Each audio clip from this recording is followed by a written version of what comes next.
All of you have come, right?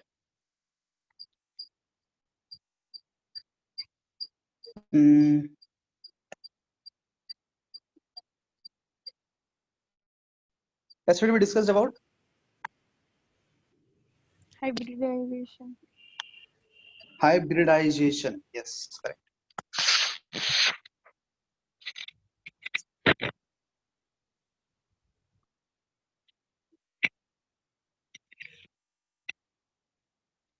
Are you able to see the screen? Yes, Yes, sir.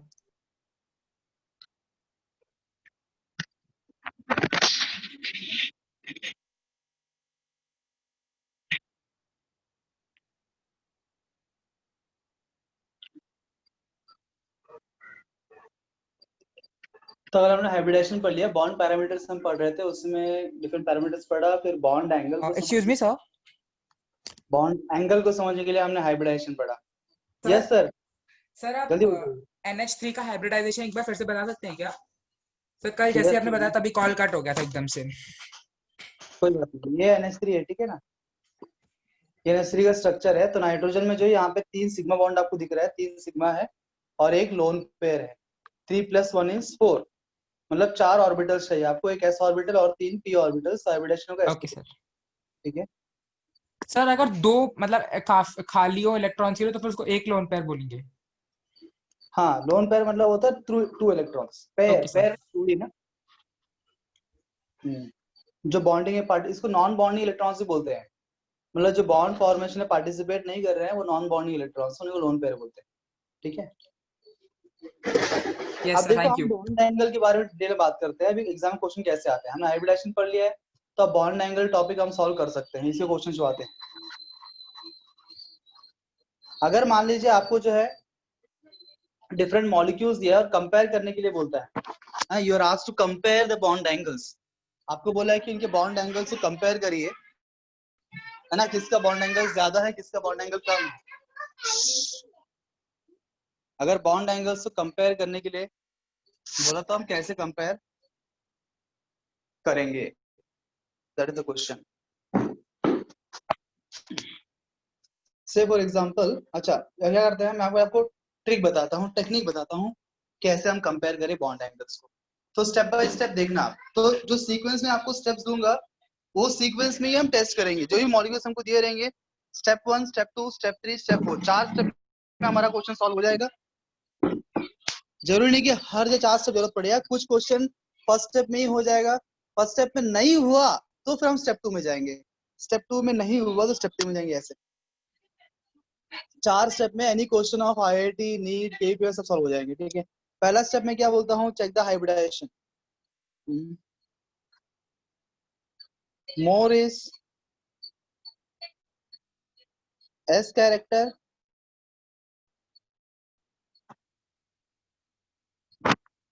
more is bond,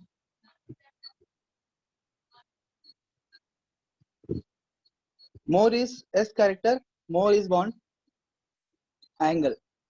ठीक है ना। जितना S character ज्यादा होगा उतना बॉन्ड एंगल ज्यादा होगा। क्या अभी आपके मन में प्रश्न उठ रहा है S कैरेक्टर क्या है करके? तो हमने हाइब्रिडाइजेशन निकाला ना। हाँ, हमने हाइब्रिडाइजेशन निकाला तो वहां से हम S कैरेक्टर निकाल सकते हैं। अब देखो sp3 हाइब्रिडाइजेशन, sp2 और sp, बस ये तीन ही हाइब्रिडाइजेशन इस्तेमाल करते हैं हम यहाँ पे। ठीक है ना, बाकी हाइब्रिडाइजेशन इस्तेमाल नहीं करते हैं। मतलब वैसे क्वेश्चंस आते नहीं है, 3 हाइब्रिडेशन के ऊपर ही क्वेश्चंस आते हैं। तो बोलो sp3 में अगर मैं निकालता हूँ S character, percentage S character, यहाँ बोलो कितने S ऑर्बिटल्स है sp3 के अंदर? How many S orbitals are there? 2। अरे एक ही S है ना, दो कहाँ हाँ से है? सॉरी, एक। और कुल मिला कितने ऑर्बिटल्स है टोटल? 4। 4, 4। तो 1/4 into 100, how much it is? 25, 25%। तो हम बोलेंगे यहाँ 25% S कैरेक्टर है। sp2 में कितने S है? एक S है। कितने टोटल ऑर्बिटल्स है? 3 है। into 100 it is how much? 33.33। You have 1/2 into 100. Is this clear to everybody?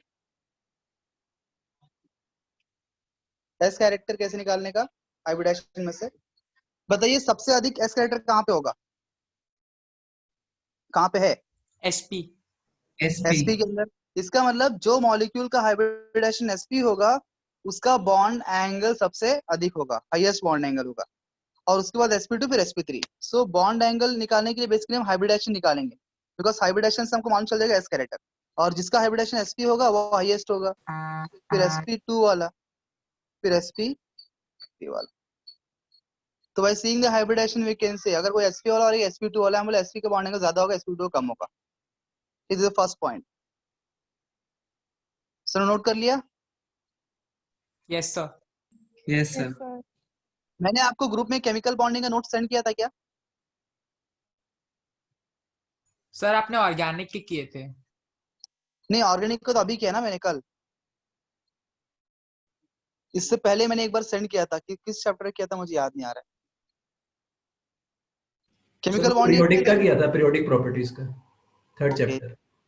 चलेगा। क्या वो नोट्स आपको फायदे हो रहे हैं, कोई पढ़ रहा है क्या उससे? Are you studying the note? That is important. अगर आप स्टडी नहीं करते तो फायदा नहीं है ना सेंड करके। भाई रात रात लगती है वो नोट्स बनाने की, एक्स्ट्रा टाइम निकाल।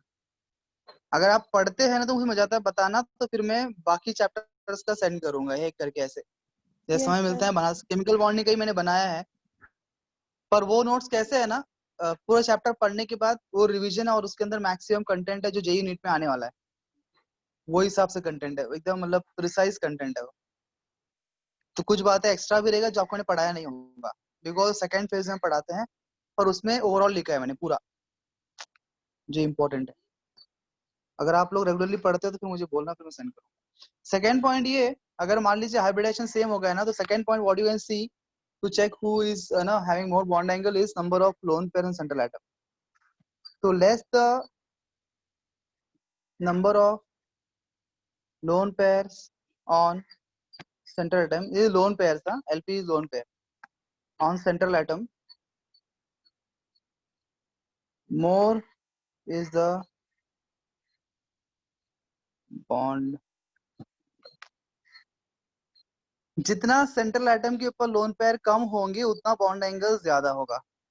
हाँ, तो स्टेप 1 में टाइप हो गया, तो स्टेप 2 देखने का हम एग्जांपल्स लेंगे, इसका चिंता मत करिए, बस ये पॉइंट्स याद रखिए पहले। अगर मान लीजिए ऐसा हो कि कोई दो मॉलिक्यूल के नंबर ऑफ लोन पेयर भी सेम हो जाए उस एटम के ऊपर, तो फिर हम स्टेप 3 करेंगे। फिर स्टेप 3 क्या है?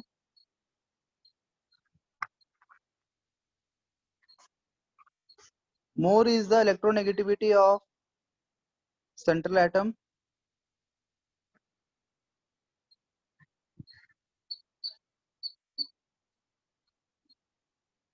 more is the bond angle। फिर हम सेंट्रल एटम कंपेयर करेंगे दोनों में, जिसके सेंट्रल एटम का इलेक्ट्रोनेगेटिविटी ज्यादा होगा उसका बॉन्ड एंगल ज्यादा होगा। इनकेस मान लो भाई सेंट्रल एटम भी सेम है, तो फिर हम आखिरी स्टेप का इस्तेमाल करेंगे, मोर is the electropositivity of surrounding atoms.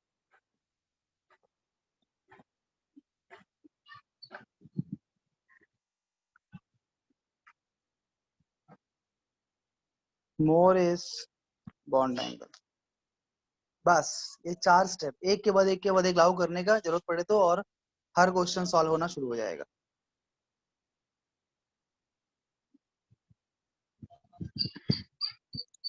Done everybody?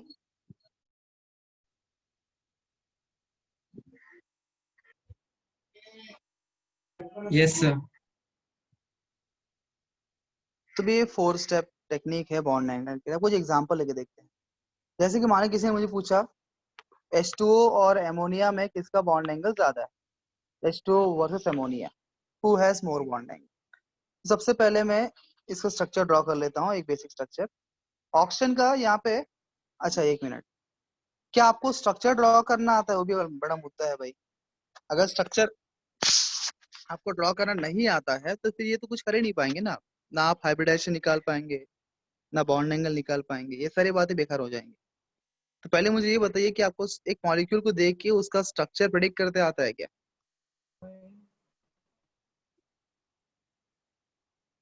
जल्दी बताओ यार। यस, अगर यस बोलेंगे तो कोई दिक्कत नहीं, I just No, go sir. Ahead. If you से नो देन यस ना। कोई नो वाले हैं क्या इधर क्लास में? Yes sir. अबे नो वाले यस बोल रही हो कि मतलब हाँ सर नो वाले हैं बोल रही हो कि नहीं सर हमको आता है बोल रहे हो? तुम्हारे यस का मीनिंग क्या है? सर नहीं आता। अच्छा नहीं आता, नहीं आने के लिए यस। कितने लोग हैं जिनको स्ट्रक्चर बनाते नहीं आता है? Raise your hand please. कोई हिसाब से हम बताते हैं, कितना डीप में जाने का। How many of you don't know how to draw structures of different molecules? Jaideep, सत्यम, आकांक्ष, एक 7-8 लोग। बाकी लोगों को आता है, जैसे कि ना नेहा को आता है, रितेश को आता है। जिसको आता है फिर उनसे हम मदद लेंगे ना बनाने के लिए। गौरव को आता है, मानव को आता है, युगांश को आता है। So all these people know. They will help us doing it, है ना? देखिए मैं आपको बताता हूँ how to draw structures. Structure बनाने के लिए सिंपल सी बात है, हमको पहले पहचानना पड़ेगा। जैसे मैंने यहाँ पे यूज किया ना, मैंने कुछ शब्दों का प्रयोग किया लिखते वक्त। पॉइंट, सराउंडिंग एटम और central atom. Central atom and surrounding atom. आपको पहले पहचानना है फर्स्ट स्टेप कि वो मॉलिक्यूल में सराउंडिंग एटम कौन है और सेंट्रल एटम कौन है। ठीक है, कैसे पहचानेंगे central atom? How to identify central atom? जो सबसे बड़ा है, 3 पॉइंट आपको देखना है।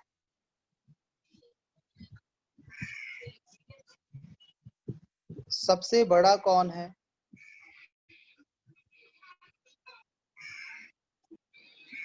दूसरा क्वेश्चन, मोस्ट इलेक्ट्रोपॉजिटिव कौन है?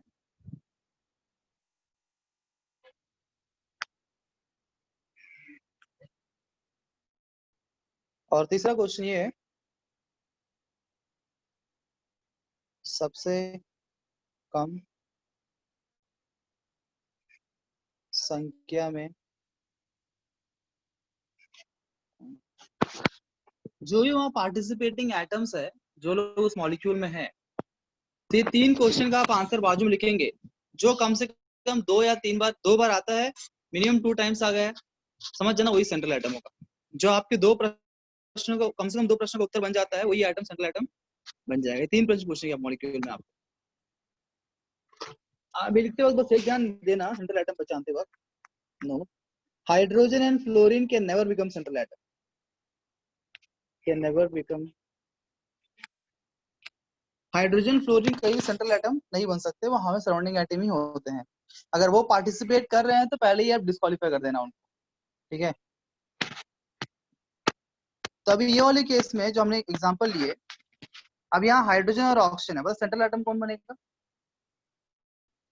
ऑक्सीजन बनेगा। क्योंकि यहाँ पे तो आपको कॉम्पिटिशन लगाने की जरूरत ही नहीं है, बिकॉज हाइड्रोजन के नेवर बिकम सेंट्रल एटम, तो ऑक्सीजन ही बचा हुआ है, तो वो बन जाएगा सेंट्रल एटम आपका इस केस में। आगे और एग्जांपल्स आपको दूंगा। तो जैसे आपने सेंट्रल एटम में लिख दिया, सेंट्रल एटम कौन से ग्रुप का एलिमेंट है? ये 16 ग्रुप का। इसका आउटर मोस्ट शेल में कितने इलेक्ट्रॉन्स होंगे? 6 इलेक्ट्रॉन्स। सब ड्रॉ कर लीजिए, इतने आउटर मोस्ट शेल में वैलेंस इलेक्ट्रॉन ड्रॉ कर लीजिए। लिख लिया, वैलेंस इलेक्ट्रॉन बना लिया हमने। अब बताओ कितने हाइड्रोजन जुड़े इसको? How many atoms attached to it? 2 atoms. Which atoms? 2 hydrogen atoms. बताओ हाइड्रोजन हमेशा कितना बॉन्ड बनाएगा? एक ही बॉन्ड बनाएगा, क्योंकि उसको एक ही इलेक्ट्रॉन है। तो hydrogen always forms only 1 bond. तो आप 2 हाइड्रोजन को 2 बॉन्ड दे दीजिए। 1 हाइड्रोजन, 2 हाइड्रोजन बना दिया। अब बताओ ऑक्सीजन पे कितने इलेक्ट्रॉन्स बच गए हैं? 4। 4। कि 4 मतलब कितने जोड़ियां बच गई है? 2 जोड़ियां। 2। इन 2 जोड़ियों को हम क्या बोलेंगे? 2 लोन पेयर बोलेंगे। क्या बोलेंगे? 2 lone pair. They become 2 lone pair जो रिमेनिंग है। तो इस प्रकार से आप देखते हैं कि यहाँ पे 2 सिग्मा बॉन्ड है और 2 लोन पेयर है। तो इसका हाइब्रिडेशन क्या होगा? 2 + 2 is 4, राइट? 4 sp3। में sp3। Very good. वैसा ही करेंगे अमोनिया का। यहाँ पे सेंट्रल एटम कौन बनेगा? नाइट्रोजन, क्योंकि हाइड्रोजन तो बन नहीं सकता है। नाइट्रोजन 15 ग्रुप का एलिमेंट है, मतलब 5 इलेक्ट्रॉन्स आउटर मोस्ट शेल में रहेंगे। 1 2 3 4 5। 3 हाइड्रोजन है, तो 3 हाइड्रोजन 3 बॉन्ड बना लेगा। 1 लोन पेयर बच गया। बताओ इसका हाइब्रिडेशन क्या होगा? 1 + 3 is 4 अगेन, sp3। sp3। अब स्टेप 1 हमारा क्या है? स्टेप 1 है चेक द हाइब्रिडेशन। दोनों का हाइब्रिडेशन सेम है, इसका मतलब स्टेप 1 से हमारा प्रॉब्लम सॉल्व नहीं हो रहा है ना? डायरेक्टली आप कभी भी थर्ड स्टेप फोर्थ स्टेप में जंप नहीं कर सकते हो, ठीक है ना। हमेशा go step by step only. अगर फर्स्ट स्टेप से सॉल्व हो रहा है तो फर्स्ट स्टेप से ही करने का, फर्स्ट स्टेप से नहीं हो रहा है सेकंड स्टेप से करने का। अब सेकंड स्टेप में जाएंगे। सेकंड स्टेप क्या बोलते हैं हमारा, less the number of lone pair on central atom more is the bond angle. तो बताओ इस पे कितने लोन पेयर है ऑप्शन के ऊपर, यहाँ पे 2 दो लोन पेयर, यहाँ पे नाइट्रोजन में सिर्फ एक ही लोन पेयर। तो बताओ किसका बॉन्ड एंगल ज्यादा होगा, नाइट्रोजन NH3। NH3 का, because less the number of lone pair more is the bond angle. हमारा पॉइंट 2 से क्वेश्चन सॉल्व हो गया। Is this clear to everybody कैसे करने का? Yes. यस, एक और क्वेश्चन लेते हैं। जैसे मान लीजिए आपको दिया है CH4 वर्सेस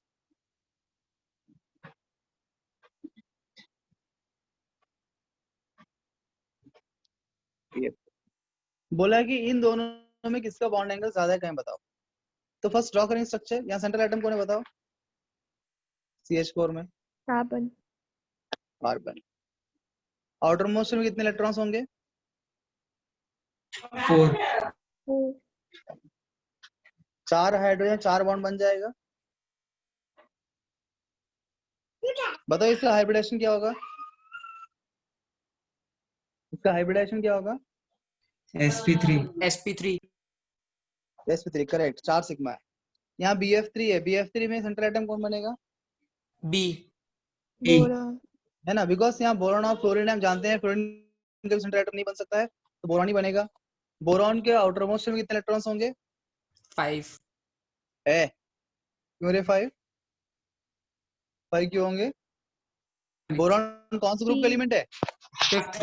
13th 13 ग्रुप का है पुत्र, 13 ग्रुप। बैंगन आलू गाजर इन सर पहला। सॉरी, वो सर वो टोटल उसमें 5 होते हैं ना, तो मैंने टोटल थोड़ी देखने का है, हमको तो बैलेंस इलेक्ट्रॉन्स देखना है ना। तो आप ग्रुप नंबर से देख सकते हो, ग्रुप नंबर 13 ग्रुप मतलब 3, 14 ग्रुप मतलब 4, 15 ग्रुप मतलब 5। तो ग्रुप नंबर देखो आ जाएगा अपने आप। 3 इलेक्ट्रॉन्स ना outer most shell, valence electrons. 3 fluorine है, 3 बॉन्ड बना दे। बताओ इसका हाइब्रिडेशन क्या होगा, sp2। बताओ अभी किसका बॉन्ड एंगल ज्यादा होगा। फर्स्ट स्टेप सॉल्व हो जाएगा स्टेप 1 से। Yes sir. स्टेप 1 क्या बोलते हैं, more is the S character more is the bond angle. तो S character will be more for sp2, उसके लिए BF3 का बॉन्ड एंगल ज्यादा होगा CH4 से। Is this clear? yes sir Yes, sir. आप बताएंगे अभी एक क्वेश्चन बताइए, H2S वर्सेस H2, इन दोनों का बॉन्ड एंगल किसका ज्यादा होगा बताना है आपको। चलो करिए टकाटक,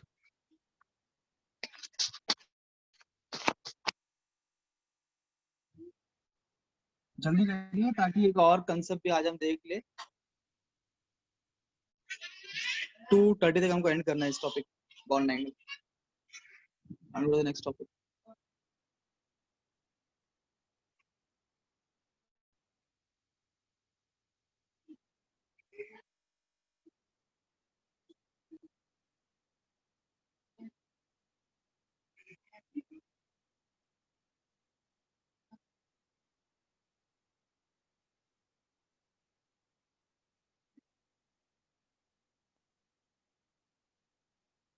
सर H2O।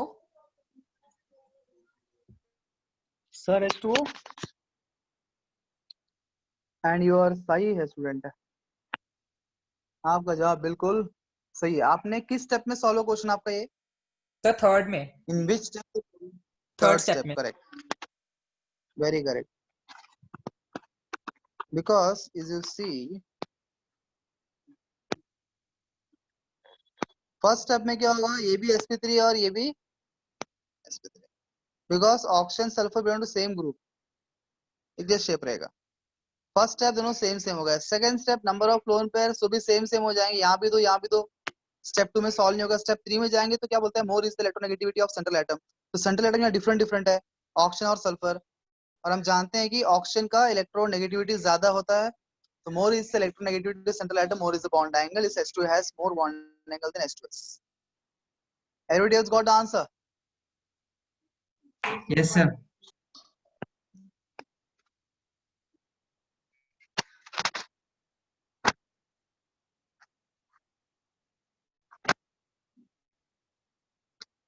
SO2 और SO3 बताओ।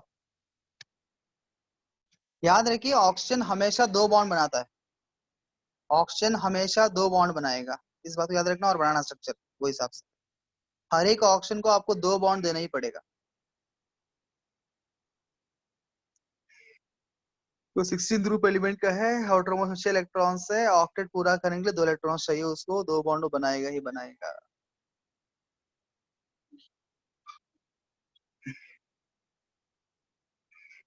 बताओ क्या आंसर है, किसका बॉन्ड एंगल ज्यादा है?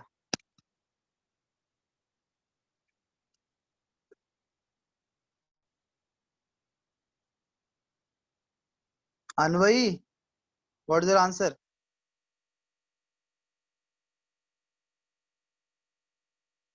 Sir SO3। SO3. SO3. सबका SO3, SO2 भी है। नहीं SO2। सर सल्फर के SO3 आउटर है। मोस्ट शेल में कितने इलेक्ट्रॉन्स है? 6 इलेक्ट्रॉन्स है। यहाँ भी सल्फर है, यहाँ भी सल्फर है।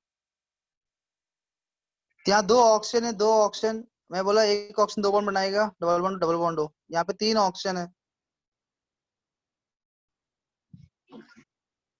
What is hybridization? अब SO2 sp2 both।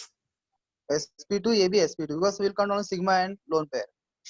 अब स्टेप 1 फेल हो गया है, तो हम स्टेप 2 में जाएंगे, नंबर ऑफ लोन पेयर्स। यहाँ पे नंबर ऑफ लोन पेयर कितने हैं? 1 है। यहाँ कितने हैं? 0। 0 है। तो less the number of lone pairs more is the bond angle, SO3 has more bond angle than SO2. You are right.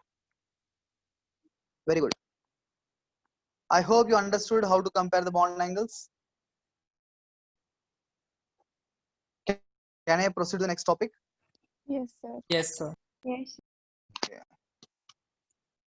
So now bond angle problem solve हो गया। बाकी जो बॉन्ड पैरामीटर्स है, bond order, bond length and bond enthalpy, उनसे connected जो question है solve करने के लिए पहले तो आपको स्ट्रक्चर्स बनाते आना चाहिए, हाउ टू ड्रॉ स्ट्रक्चर्स।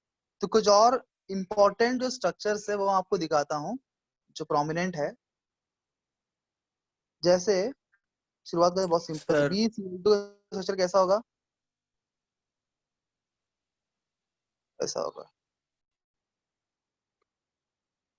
अपना दिमाग भी आप लगाइए, सोचिए बराबर है कि नहीं, और नोट भी करते रहिए बिकॉज़ ये इंपॉर्टेंट स्ट्रक्चर्स है।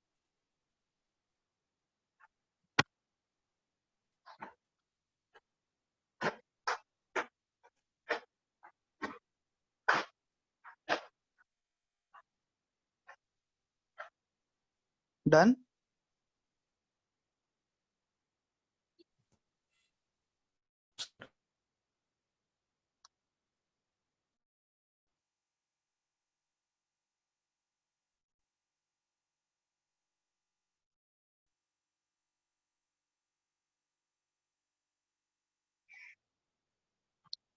You should know all these structures.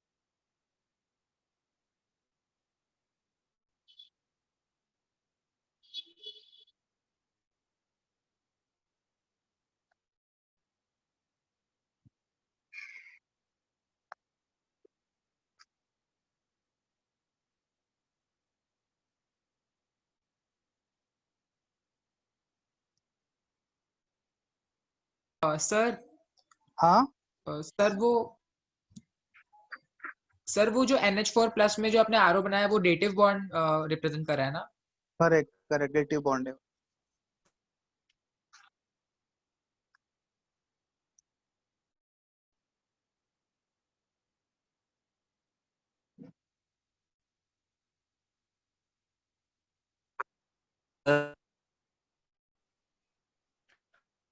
बोलो यार, सर के बाद बोलो ना, आगे आगे तो बोलो।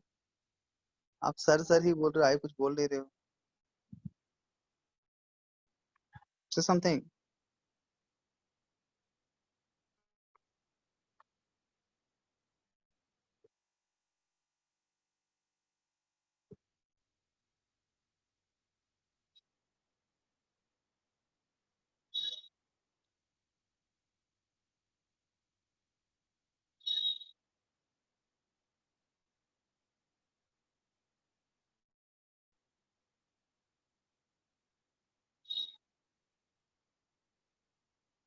खुद भी लॉजिक से आप कर सकते हो, you can put the logics and do it also,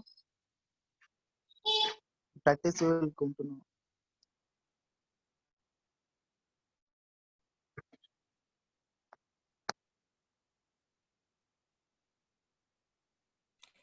sir एक बार बोर्ड एंगल दिखाना स्क्रीन। क्या बोले?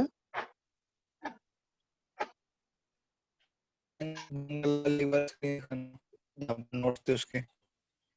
जमाना पहले हो गया यार। सर मैंने सर ने पहले मैसेज डाला था कि 3 बजे कोई पता चला। ये वाला यस सर। ये फर्स्ट पॉइंट था। Done, take screenshot. हाँ, this is second page.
Done किया?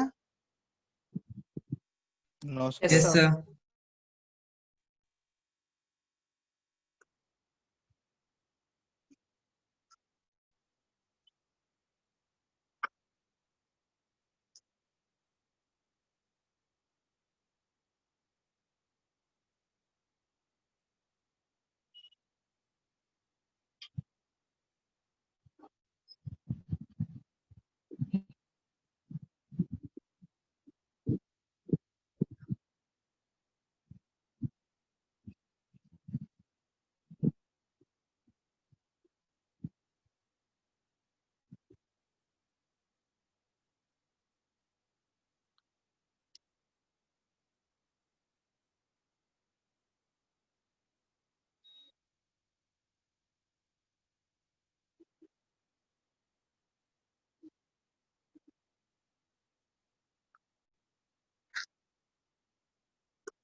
हो गया है सबका?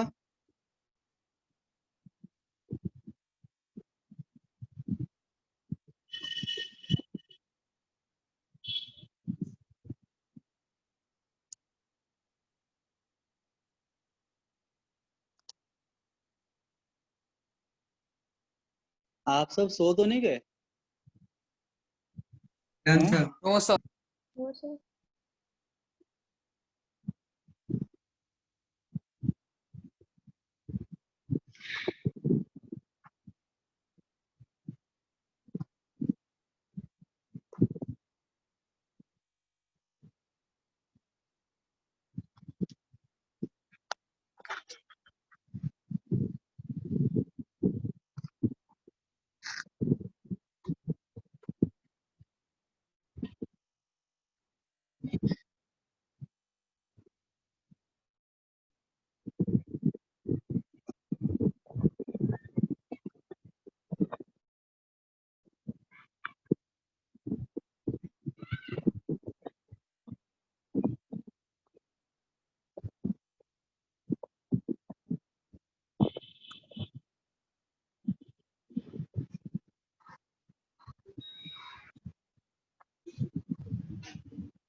सर हाँ, सर जेनॉन तो 18 ग्रुप एलिमेंट है ना, तो वो क्यों कोवैलेंट बॉन्ड्स बना रहा है? सही बात है। बहुत अटेंटिव हो यार। गुड, बताऊंगा मैं आपको, ठीक है? Okay sir.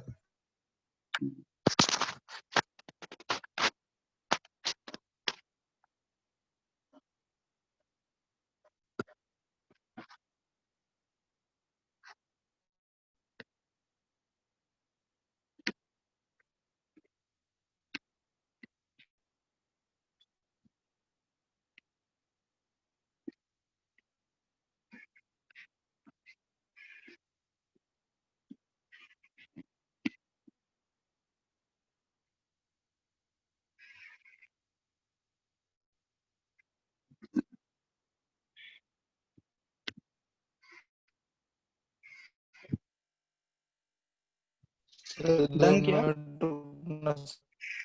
No sir 2 minute.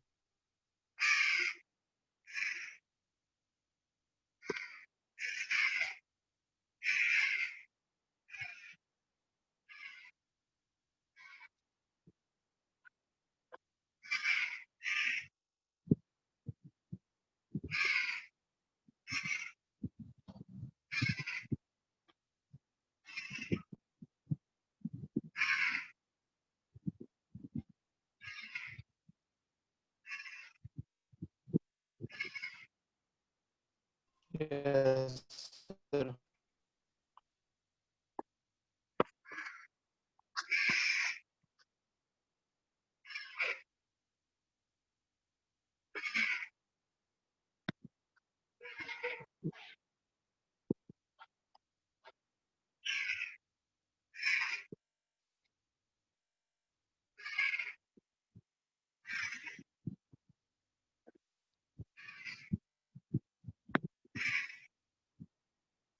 Same structure है, बस लोन पेयर के बदले फॉस्फोरस पे और डबल बॉन्ड होगा। sp4 done.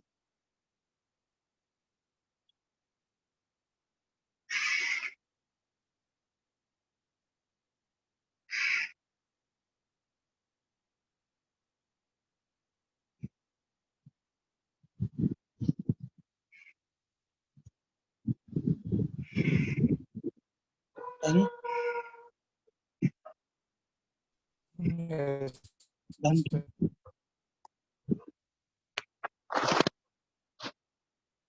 ये कुछ स्ट्रक्चर भी काफी है। ये इसमें से बहुत सारे structure, except very few, many of them you can do yourself also. आप अगर ऐसे जैसे हम करते हैं, सेंट्रल एटम बनाइए, आउटर मोस्ट में इलेक्ट्रॉन्स डालिए, और फिर आपको ये ध्यान देना है कि ऑक्सीजन को 2 बॉन्ड चाहिए, हाइड्रोजन को 1 बॉन्ड चाहिए। वो हिसाब से आप जो है लॉजिकली बना सकते हो, पर एक बार आपने देख के तो बना और आसान रहेगा। तो you can just go through all the structures, then you can put logic. Now this are structure different compounds. तो स्ट्रक्चर पता है तो इन कंपाउंड्स को बाकी सब निकाल सकते हो, बिना स्ट्रक्चर का बहुत मुश्किल है। So going ahead, the topic called as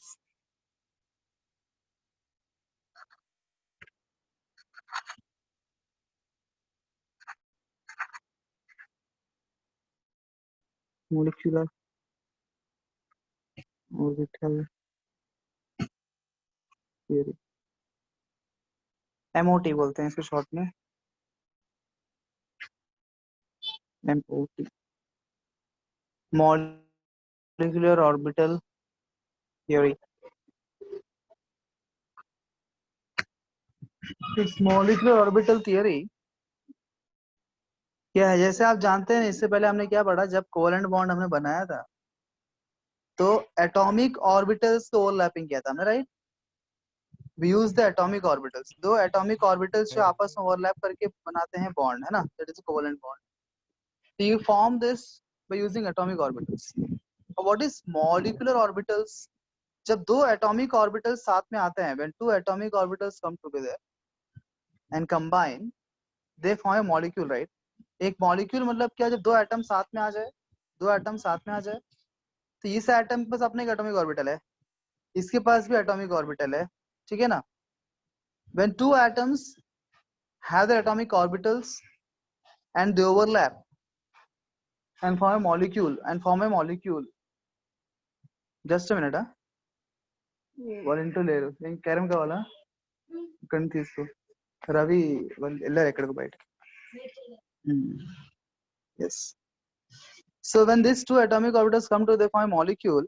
तो जो molecule बनता है ना, तो देखिए दो ऑर्बिटल साथ में आते हैं, जैसे हाइब्रिडेशन देखा हमने. इन हाइब्रिडेशन व्हाट हैपेंस, अगर एक s ऑर्बिटल और तीन p ऑर्बिटल्स आके मिक्सिंग होता है, इनका हाइब्रिडेशन होता है, तो कितने ऑर्बिटल्स बनते हैं? We know that we get sp3 hybrid orbitals. We get sp3 hybrid orbitals. But how many orbitals you get? How many you are getting?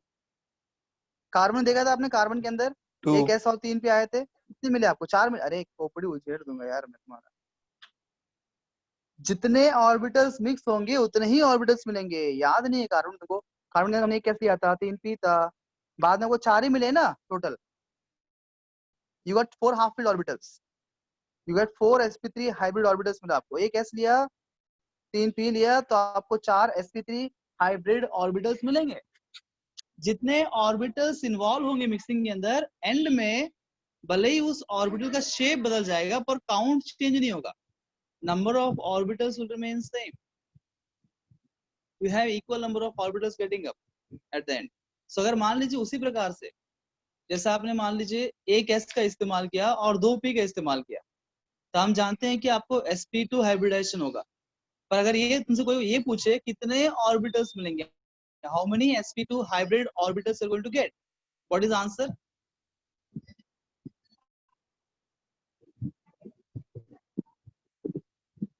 ये महान बच्चा टेंशन होता है सर 3. 3. हाँ अभी तो बोला यार, जितने ऑर्बिटल्स इन्वॉल्व होंगे उतने ही ऑर्बिटल्स आपको मिलेंगे. I can say new theory like this here, law of conservation of orbitals. ऐसा बोल सकता हूँ. law of number of orbitals जो स्टार्टिंग में इन्वॉल्व होते हैं ओवरलैपिंग में या मिक्सिंग कुछ भी करने के लिए, एंड में आपको उतने ही ऑर्बिटल्स मिलेंगे. आपको भले ही सेम ऑर्बिटल्स ना मिले, नए ऑर्बिटल्स मिले, परंतु number of orbitals will remain same. If you have one s orbital and 2 p orbitals mixing, you will get 3 sp2 orbitals. If you have one s, 3 p and 3 d orbitals mixing, you will going to get sp3 d3 orbitals. But how many you are going to get? 7. जितने involve है उतने ही मिलेंगे. क्या मेरी बात समझ में आ रही है? Yes sir. मेरा गला यार फट रहा है, समझ में आ रहा है? मैं अपना गला फाड़ फाड़ के पढ़ा रहा हूँ,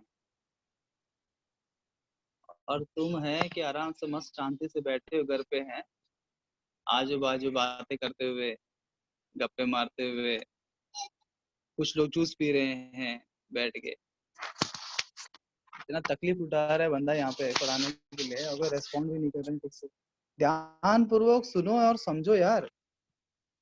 तुमको लग रहा है बहुत छोटी छोटी बातें, बहुत ही छोटी छोटी बातों के ऊपर ही क्वेश्चंस आते हैं और वही लोग नहीं कर पाते। Small things are very important, people neglected.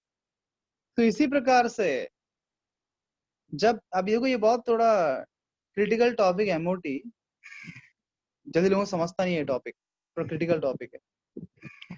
ऐसा आप तो एक्सपर्ट, आपको सब समझ में आता होगा। आपका स्कूल में हो चुका है ना MOT already, chemical bonding chapter? अबे स्कूल में हो चुका है तभी तो आ रहा है ना हाफ ईयरली के अंदर। अगर स्कूल में हुआ ही नहीं हो तो हाफ ईयर में आता कैसे? लॉजिकल बात है। इसीलिए ऑलरेडी आप पढ़ चुके हैं तो ऑलरेडी आपको आता है, दैट्स ग्रेट। फिर भी मैं ऐसे ही पढ़ रहा हूँ जैसे आपको नहीं आता है, माफ करिए। तो I just teach as if you don't know, because some of them हो सकता है कि आपका स्कूल में नहीं हुआ हो, इसीलिए मैं ऐसे जैसे एकदम बेसिक पढ़ा रहा हूँ। जिनको आता है दैट्स वेरी गुड, आपको रिवीजन हो जाएगा।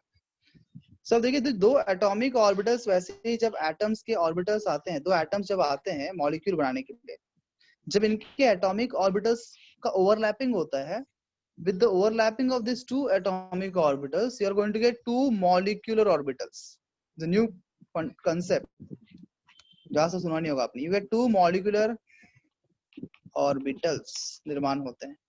after the overlapping of these two atomic orbitals you get two molecular orbitals। for example यहाँ पे यहाँ पे overlapping हो रहा है 2pz और 2pz का overlapping हो रहा है। जब ये दो 2pz का ओवरलैपिंग होगा तो आपको दो मॉलिक्यूलर ऑर्बिटल्स मिलेंगे and they will be named as sigma 2pz and sigma star 2pz। you get sigma 2pz and sigma star 2pz, these are molecular orbitals। you can easily identify an atomic orbital and molecular orbital। कैसे? दोनों का नाम वही होगा, 2pz ही रहेगा, परंतु in case of MO you will see there is something called sigma और pi। सामने sigma या तो pi रहेगा, pi या sigma आपको दिख रहा है मतलब वो मॉलिक्यूलर ऑर्बिटल है। और ये दो जो मॉलिक्यूलर ऑर्बिटल्स होते हैं ना, वो दो प्रकार के होते हैं। एक को बोलते हैं बॉन्डिंग मॉलिक्यूलर ऑर्बिटल और एक को बोलते हैं एंटी बॉन्डिंग मॉलिक्यूलर ऑर्बिटल। जिसके ऊपर आपको कोई स्टार नहीं दिखाई दे रहा है ना, वो बॉन्डिंग ऑर्बिटल है। जिसके ऊपर वो स्टार दिखाई देता है ना, वो एंटी बॉन्डिंग। इसे हम पहचान लेते हैं, स्टार वाला एंटी बॉन्डिंग, विदाउट स्टार वाला bonding. you get two molecular orbitals, one is called as bonding molecular orbital, another one is called as anti-bonding molecular orbital। and how to identify? without star wala bonding hota hai, with star wala anti-bonding hota hai। yahan tak sab clear baat? Yes, sir.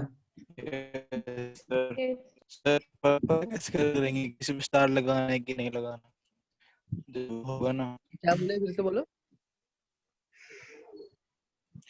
Sir जब हम orbital overlap करेंगे तब पता कैसे चलेगा कि sir जब हम ऑर्बिटल ओवरलैप करेंगे तब कैसे चलेगा कि किस पे स्टार लगाना है किस पे नहीं लगाना। नहीं तुम कुछ मत लगाओ, ठीक है? तुम ना कुछ मत लगाओ, स्टार लगाने का वो टेंशन तुमको नहीं है, डोंट वरी। ऐसा कुछ तुमको लगाना कुछ भी कहीं पे नहीं है, everything is fixed, just you need to learn things. यहाँ पे मैं बताऊंगा इसका एप्लीकेशन, ये समझाऊंगा आपको मैं, आपको क्या करना है आपकी ओर से वो समझाऊंगा, समझ में आएगा। अभी बस समझिए थियरी है, थियरी समझ लीजिए, इसमें आपको करने वाला काम बताएंगे, सब चीज आपको नहीं करना है, एवरीथिंग इज नॉट थियरेटिकल। अब देखो यहाँ तक हो गई बात। अभी देखो तो हर ऑर्बिटल ऐसे, फॉर एग्जांपल अगर 1s और 1s साथ में आते हैं, एक 1s ऑर्बिटल है और एक 1s ऑर्बिटल है, ये ओवरलैप करेंगे, मॉलिक्यूल बनाएंगे, तो ये बनाएंगे सिग्मा 1s और सिग्मा स्टार 1s। ये क्या है? बॉन्डिंग मॉलिक्यूलर ऑर्बिटल है, ये एंटी बॉन्डिंग मॉलिक्यूलर ऑर्बिटल है। तो सिग्मा और पाई जो है वो किसके आगे लगाते हैं? 1s 2s और 2pz, इनके सामने आता है सिग्मा, और 2px एंड 2py के सामने आता है पाई। और हम सिर्फ इतना ही करते हैं, उसका आगे हमें नहीं करना है। That is the beyond the scope और syllabus as well as theory also। ये सिर्फ 2pz तक ही डील करता है, मतलब सेकंड शेल तक, 1s 2s 2pz, मतलब 2p 1s 2s 2p, और 2p में डिवाइड करते हैं, जैसे ऑर्बिटल वाइज होता है, 2p को हम ऑर्बिटल वाइज सेग्रीगेट कर देते हैं, 2px 2py 2pz करके। तो क्योंकि ये जो तीन ऑर्बिटल्स है ना, ये सिग्मा बॉन्ड फॉर्मेशन में पार्टिसिपेट करते हैं, इसलिए उनके सामने सिग्मा दिया है। और ये जो ऑर्बिटल्स जनरली ये पाई बॉन्ड निर्माण करते हैं। जो डबल बॉन्ड ट्रिपल बॉन्ड होता है ना, तो वो 2px और 2py के ओवरलैपिंग से होता है, क्योंकि ये पाई बॉन्ड बनाने में मदद करते हैं, इसीलिए उनके सामने जो है ना पाई दिया हुआ है। ये रीजन है सिग्मा और पाई डालने का। जो सिग्मा बॉन्ड फॉर्मेशन में पार्टिसिपेट करते हैं उनके आगे सिग्मा आ गया, जो पाई बॉन्ड फॉर्मेशन में पार्टिसिपेट करते हैं उनके आगे पाई आ गया। और स्टार और नॉन स्टार मतलब अगर बॉन्डिंग बोला है तो स्टार नहीं होगा, एंटी बॉन्डिंग मतलब स्टार होगा, बस स्टार लगा देना।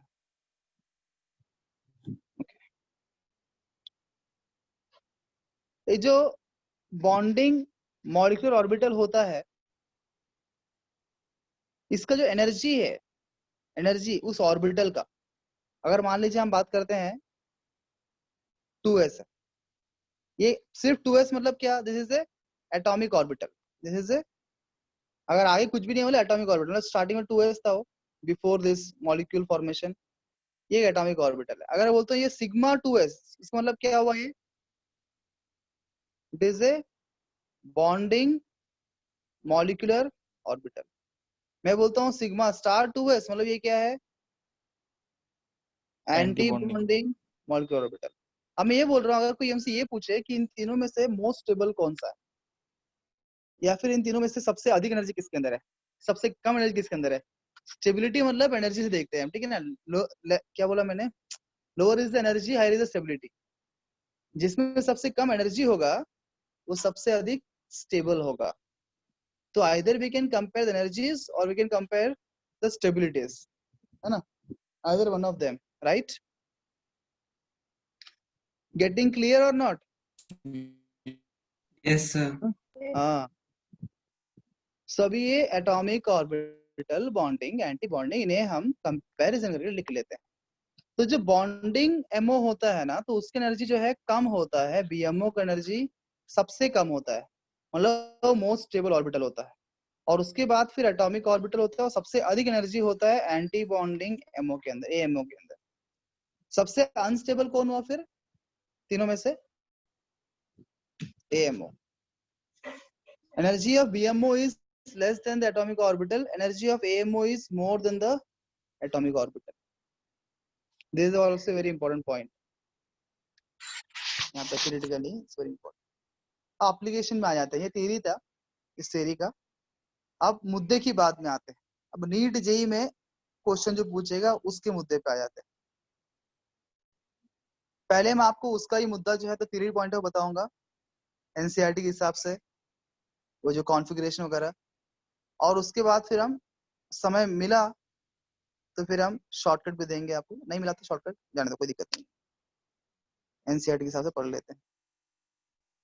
तो देखो 6 मिनट हमारा समय, देख लेते हैं कैसे होता है टू कवर। तो इलेक्ट्रॉनिक कॉन्फ़िगरेशन आपको याद है क्या?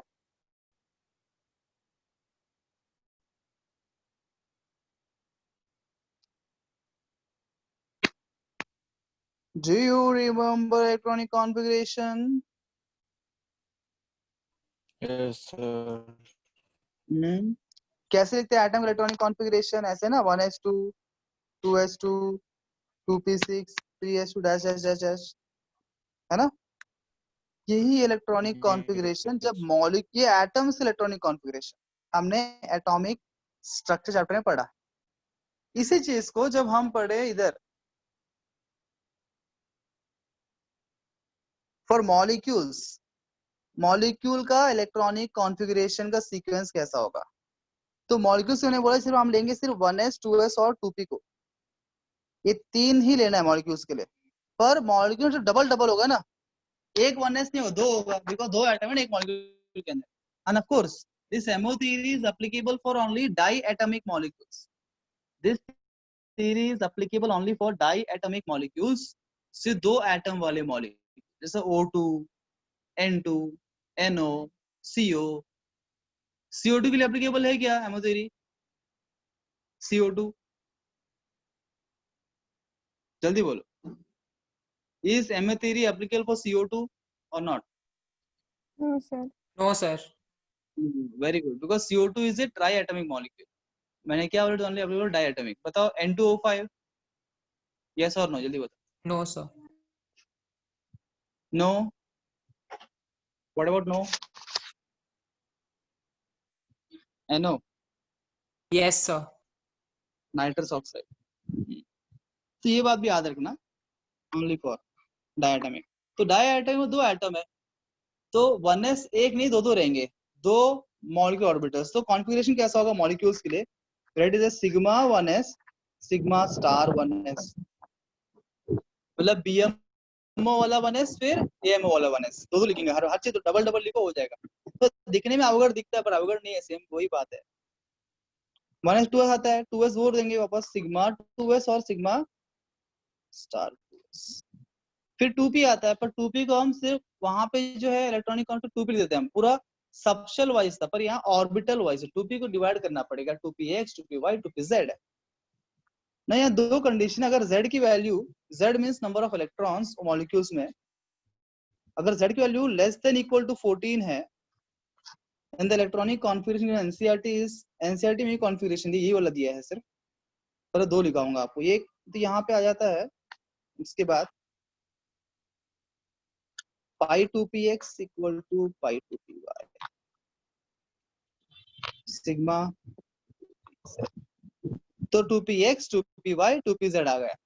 पर यहाँ क्योंकि 2px और 2py दोनों का एनर्जी सेम होता है, इसलिए यहाँ पे इक्वल टू साइन आ गया, दोनों के बीच में बोथ है सेम एनर्जी, साथ में लिखते हैं उसको हम हमेशा।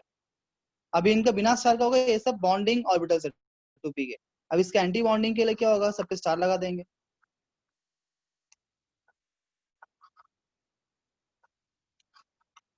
AMO ऑर्बिटल, नोट दिस, आपको ये कॉन्फ़िगरेशन याद रखना है।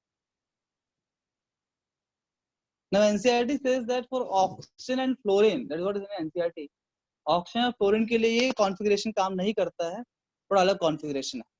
पर मैं बोलता हूँ कि जो भी है, ऑक्सीजन फ्लोरीन ही नहीं, बाकी सब जो भी, जिसका भी ग्रेटर देन 14 है, जिसका भी number of electrons greater than 14 है, क्या एक मॉलिक्यूल देख के उसकी नंबर ऑफ इलेक्ट्रॉन्स निकाल सकते हैं आप?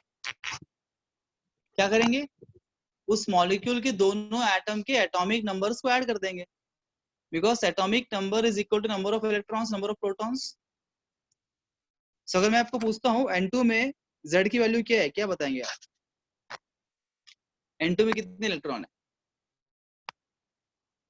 What is the atomic number of nitrogen? 7. 7 कितने नाइट्रोजन यहाँ पे? 2 नाइट्रोजन है, 7 + 7 14. 14। 14 तो 14 क्या हो, Z का वैल्यू 14 हो जाएगा N2 के लिए। वैसे अगर मैं पूछूं what is the value of Z for CO, बताओ।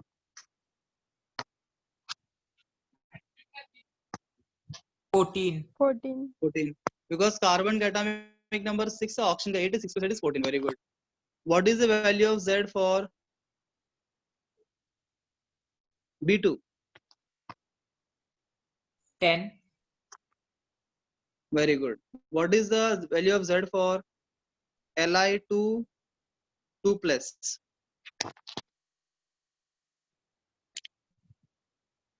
8 7 7। लिथियम का एटॉमिक नंबर क्या है पुत्र? हाँ, लिथियम का एटॉमिक 3. नंबर क्या है? 3 है ना। 2 लिथियम है, कितना हो जाएगा? 6 हो जाएगा, है ना, मतलब 6 इलेक्ट्रॉन्स हो गए। 6 में से 2 निकाल दिया आपने, 2+ ऊपर ना चार्ज उसके, 2+ मींस क्या? It has lost 2 electrons, right. तो 6 इलेक्ट्रॉन्स जो है ऊपर, 2+ मतलब 2 इलेक्ट्रॉन्स निकाल दिए, कितने बचेंगे? 4 बचेंगे। तो आंसर क्या आएगा? 4 आएगा ना इसका, हाँ कि नहीं? Yes, sir. Yes, sir. What is the value of Z for O2 minus? 8 A, 18. Sir 18 18 हाँ, ऑक्सीजन का कितना होता है एटॉमिक नंबर? 8 होता है। 8 तो ऑक्सीजन का 16 हो गया, और ऊपर 2 माइनस चार्ज है, मतलब 2 इलेक्ट्रॉन्स ने गेन किया है, तो 16 + 2 18 हो गया। Very good. I hope everybody understood how to find Z for a molecule, है ना। yes sir Yes, sir.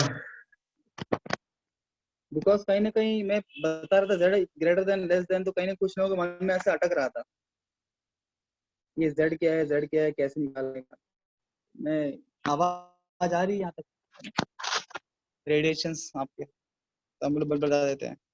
अगर z की वैल्यू ग्रेटर देन 14 हुआ तो फिर कॉन्फ़िगरेशन में थोड़ा फर्क आता है। क्या होता है, सिर्फ ये जो सिग्मा 2p z जो बाद में आ रहा है ना, ये बस पहले आएगा, इधर आ जाएगा, बाकी सब सेम रहता है, इतना ही फर्क है।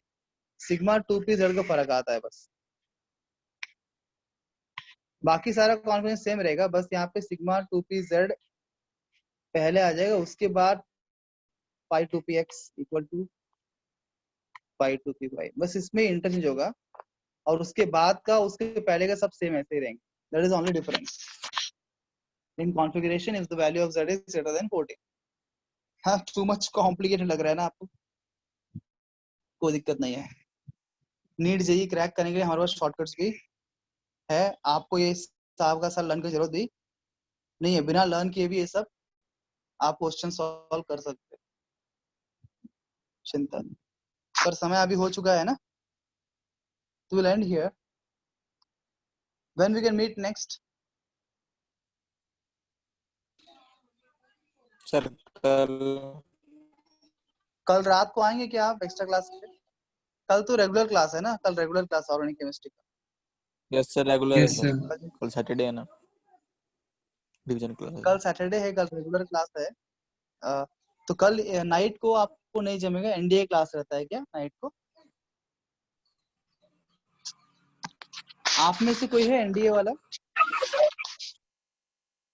Anybody has night busy schedule? Sir केवीसीएमई का रात को क्लासेस होती है। किसका? सर केवीसीएमई अच्छा, रात को मतलब टाइमिंग सर बताओ। 6 to 9। अच्छा, बहुत सारे टर्म्स एंड कंडीशंस आपके। ठीक है, संडे को आएंगे, संडे को। Yes yes sir. Sir. Sunday all of you can come. Yes sir. आप डिस्कस कर लिए सर से आज आपका टाइम संडे को क्या सुटेबल होगा, और मुझे ना कल क्लास में बता देना, ठीक है ना? कल जब मैं क्लास लूंगा ऑर्गेनिक का, तब मुझे बोल संडे को ये टाइम सुटेबल है हम सभी के लिए, तो फिर मैं आपको संडे को उस टाइम पे एक्स्ट्रा क्लास वो हिसाब से बाकी अरेंज कर लूंगा। तो संडे को एक क्लास हुआ ना, तो मेजर कंटेंट थोड़ा से खत्म हो जाएगा इस चैप्टर का। 1-2 घंटे लगातार लेक्चर मुझे मिला संडे को time, I can cover this chapter maximum, almost 90% खत्म हो जाएगा।